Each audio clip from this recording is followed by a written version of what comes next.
In this video, pag-usapan natin yung tatlong pinakadahilan kung bakit hindi ka makakapag-loan sa SSS at ano ang dapat mong gawin dito.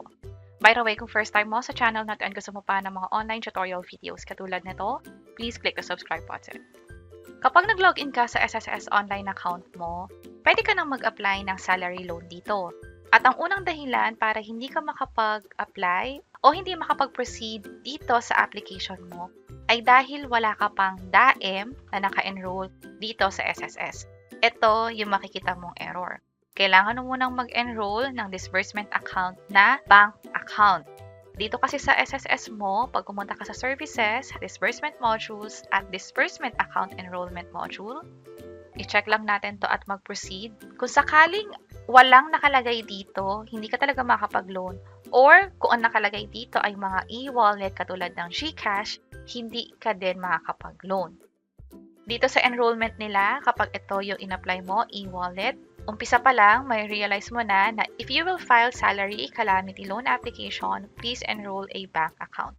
Hindi ina-allow ang GCash, Coins, Maya sa pag-process o pag-disburse ng loan. Yan ay sa ngayon, hindi natin alam kung magkakaroon ng future updates. Pero kung mag-loan ka nga, dapat bank ang enroll mo at ito yung list of peso net participating banks na pwedeng makareceive ng perang padala from SSS via PesoNet. Kasama dito ang BPI, Land Bank, BDO, China Bank, maging ang iba pang digital bank katulad ng Maya Bank. Iba ang Maya Wallet sa Maya Bank. Although nasa isang app sila, pero kailangan mo pang i-enable ang Maya Bank para magkaroon ka ng savings account doon sa Maya app mo. Andito rin ang Tonic, isa rin itong example ng digital bank na pwede mo lang i-open online gamit lang ang phone mo. Kung sakali naman na gusto mo ng Union Bank Quick Card, libre lang ito, walang maintaining balance, pwede mo itong makuha sa SSS ng libre. Para sa mga tutorial videos kung paano mag-enroll ng DAEM, paano makakuha ng Quick Card, meron kami ginawang hiwalay na step-by-step guide. Pwede nyo i-check yung description or comment section sa baba para sa mga link. Yun yung unang problema at ano ang dapat gawin na pag-usapan na natin na dapat mag-enroll ka dito sa Services, Disbursement Module at Disbursement Account Enrollment Module para nga naman mapili mo na yung bangko na pwede mong i-enroll.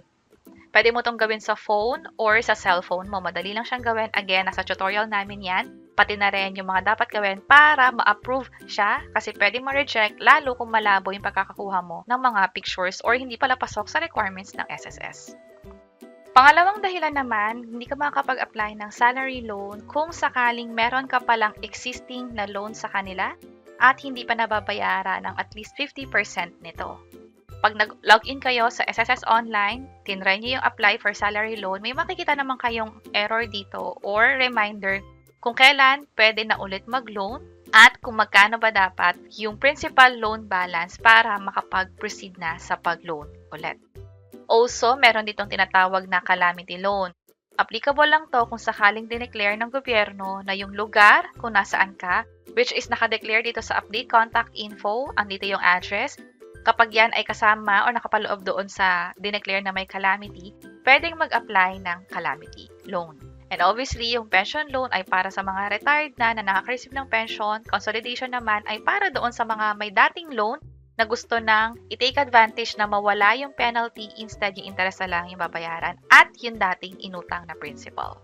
So yun yung unang dahilan, hindi makakapag-apply ng salary loan kung meron ng existing loan, hihintayin ang nakalagay na date dito, maging ang paghulog para maging less than this amount na lang yung utang sa SSS.